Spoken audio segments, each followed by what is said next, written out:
Ayan, so welcome back po dito sa De Enrica YouTube channel, no? At mabilisan lang, no? Hindi tayo mapakali dahil marami po tayong topic na gustong pag-usapan, no? Sinamarize ko na po para mabilisan, no? Tatlo, no? Una po, una mo po sa lahat, tayo po'y nananawagan, no? Na ito lamang ay purely commentary, ano po? No? Hindi po tayo dito ngayon so far nagkakat ng mga videos, no? Kaya purely commentary ko lamang po ang maririnig nyo dito, no? Pinapangunahan ko na. Okay, number 1 topic po natin is yan pong kasong isinampa ni dating Senador Antonio Trillanes sa ating former President at Senator Bongo. Ayan. Number 2, yan pong issue pa rin ng West Philippine Sea, no? At yung mga inilabas na mga tawag dito statement, no, ng ating military. Number 3 ay ito naman pong ito pong tawag dito, itong pagsasanib puwersa, no, ng mga DDS vloggers sa katatapos lamang na maisog dyan sa Hong Kong. Okay, ready na.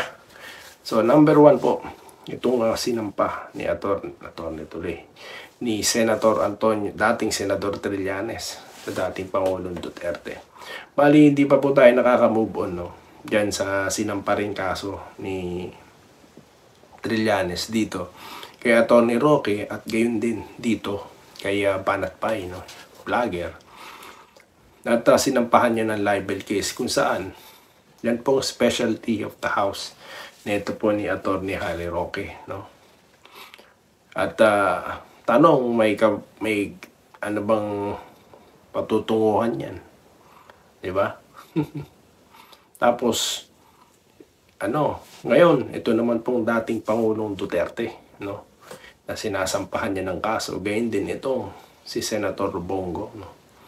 So ngayon, para sa akin, itong mga kaso-kaso na ito, at sunod-sunod ang kanyang pagpapail ng mga kaso, no. May mga mga sinasampahan niya, no, mga tao na katulad ni Pangulong Duterte na maraming ginawa sa gobyerno, no? Maraming ginawa, no? Kahit sa kasagsaganan ng pandemic. Ganyan din si dating niyang aide niyan, no? Hanggang ngayon pa naman itong si Bongo na nagsusulong ng Malasakit Center.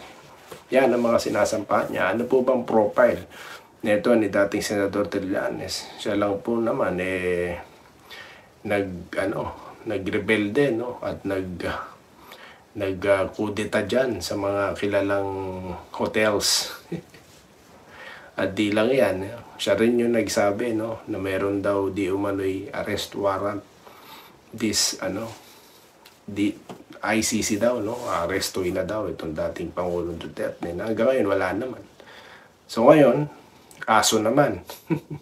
So para sa akin, pag narinig ko yan, para sa akin, parang publicity lamang ito. Dahil matunog, no, na ito daw ay kakandidato, no. Kung senador, sigurado talo na yan dahil di na nga siya nanalo, no. Local daw, no. Di umano. So yun lang ang ko dyan. Ang media talaga nakasunod sa kanya. Ang daming dapat ibalita ng media. Pero yung mga ganito, sabagay legit naman talaga dahil nagsampa na naman talaga siya ng kaso, no. So, abangan natin yan, kahinat na ng mga kaso na yan. Or, di kaya, publicity lamang. So, pag-isipan nyo po yan, mga kababayan, po. Okay, sunod. Ito namang West Philippine Sea issue natin. Kung saan, may bago pong si Ginoong Browner, no? Na hindi na daw papayag, no? Parang pagkakarinig natin, lalaban na daw. Ba't nga po kasi hindi lumaban noong nakaraan? Lalo na't napapalita na special action daw yan, para special forces daw ng Navy ang ipinadala. No? Ipinadala. Ba't di sila lumaban noon? Ano yung nangyari doon? Lumalabas, no? Dahil meron pong tinalakay, no, na meron daw liham, di umano, papuntang Pangulo na galing daw di umano, no, sa mga hanay ng ating kasundaluhan na pinagre-resign daw itong si Defense Secretary Gipo. dahil tinuturo, no, siya daw di umano ang utak niyan, no, at wala daw halos kaalam-alam, no, ang military, no, di umano. Kaya nung nangyari po yung gulo diyan, no, ng hinarang, yan po yung resupply mission sa diyan po sa tawag dito. Yung may mga nakalimutan ko lang kung saan barko yun, yung nakabahura po diyan ng resupply mission, kung saan po ginamitan ng palakol, no, espada ba yun, no, talagang naputulan ng daliri ang ating kawawang kasapi ng Navy, ano po. At di po pa sila lumaban noon. Bakit po sila ang inassign doon? Di ba ang mga statements nila paiba-iba? Miscalculation, misunderstanding, tapos ito naman si Gibo, ano daw to? Aggressive daw, no? Tapos ngayon, nasasabihin naman ni Ginoong Browner, lalaban na daw. Para sa akin, sir, para naman tayo mga bata niyan, no? Di po dapat ina-announce yung mga ganyang bagay. Tapos sisingilin daw ang China. Maniniwala po ba tayo na magbabayad ng China? Ayun na naman, sasabihin na naman, pro-China tayo. Yan po kasing iniiwasan dati ng dating Pangulo nung mapahiya ang ating men and women in uniform. Na isulong natin sila dyan sa situation na yan, na alam naman natin ang mangyayari. Gulo po talaga. At wala talaga tayo mahihita, no, sa mga Amerikano. I-expect po ba natin automatic magpaawa tayo doon? Kawawa naman po yung mga sundalo doon, no? Nadihado po talaga at low moral daw, di umano. Kaya po hinihingi daw, di umano. Ang totoo nga po ba yan, no? Tinaril po yan ni Attorney Trix, no?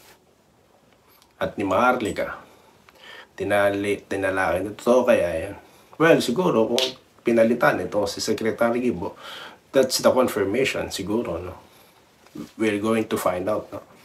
So yan po yung mga nababalitaan natin ngayon, no? At yun nga sinasabi ni Ginoong Browner, I don't think papayagan pa rin ng Navy dyan. Baka ibalik na ulit sa Coast Guard, no, yung pag-resupply mission, no, dyan po sa BRP Sierra Madre, no, na may mga kasundaluhan po tayo na naka-deploy dyan. So ano ba yung ginagawa kasi natin dyan? Para pong panahon dating ng Dilawan, na pinadala po natin sa Scarborough Shoal, gray ship, no? Tapos bandang huli, nawala na sa atin yung control dahil umatras din tayo. So ganoon na naman ang nangyayari ngayon. Dilawan style na naman, bumabalik na naman po sa dati. Kaya napapahiya po talaga tayo. Lalo na po yung ating mga kasundaluhan, no? Ito po yung sign para sa akin ng weak leadership talaga. Dahil po napapahiya yung mga nasa ilalim, nadedehado dahil sa mga miscalculation, sa mga maling desisyon, di ba? Maganda naman na yung ginawa dati ng Pangulong Duterte. Ba't hindi na lang natin ituloy kasi yan? Nakakapag-fishing ang mga natin. Di sa akin ang galing yan mismo sa fisherman na rin. Kaya nga napahiya yung congressman dyan, no, naghihiring sila. Inulit, no? Sinabi talaga, diniin ng fisherman na nakakapasok sila sa panahon ni dating Pangulong Duterte at hindi nung ni Pinoy dati at ngayon ni Marcos, no? Presidente Marcos. Hindi. So yan na po, no? Tapos ngayon may mga pagganyan-ganyan. Tila inuuto nyo ang tao para sa akin, no? At nako po, di po ako pinanganak kahapon, no? Para sa mga ganyang klase na statement, no?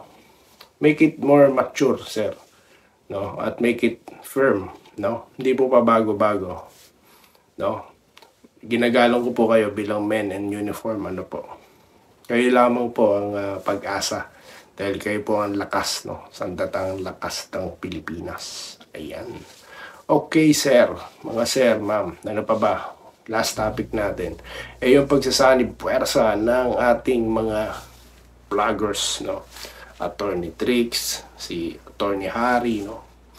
Lorraine Padoy, no? Tapos sila Pebbles, Maharlika, no? join forces na sila, no? Para sa akin, ganyan din ako, nakikilaw ako, para, we demand good services to the government dito. Kasi nga po, kumalas na ang dating, si Vice President, wala na pong unity, no? So tayo na po ang makabagong oposisyon. Ayaw man po, tutulan man yan ng Liberal Party. Hindi naman kayo, para sa akin, hindi naman kayo nag-o-oppose. Ano bang ino-oppose nyo ngayon? Wala. Maging media nga, tahimik na rin. Diba? So wala na pong opposition. So kailangan po ng opposition, check and balance po yan ng gobyerno. Kaya nandito po tayo ngayon. Yung suportahan natin yan, mga ganyang bagay na yan. At muli, ang maisog ay hindi yan para pabagsakin ang gobyerno. Yan po. Malayang pag-uusap, no? Talakayan, no? At hindi pag-usapan ng pagbagsak. Rebelde na po yan. Hindi tayo dyan. Sa po tayo, no? Mulatin natin ang isip ng mga taong bayan, no? At dahil nalalaso na itong mga bayarang vloggers, di na tayo magpapatumpik-tumpik dyan. Walang kasensense vlogs, no? At yan nga po, nasabi kong bayaran dahil napapabalita, no? Na di umano, bayaran daw yung mga yan, no? So yun lamang po, no, ating napag-usapan ngayon.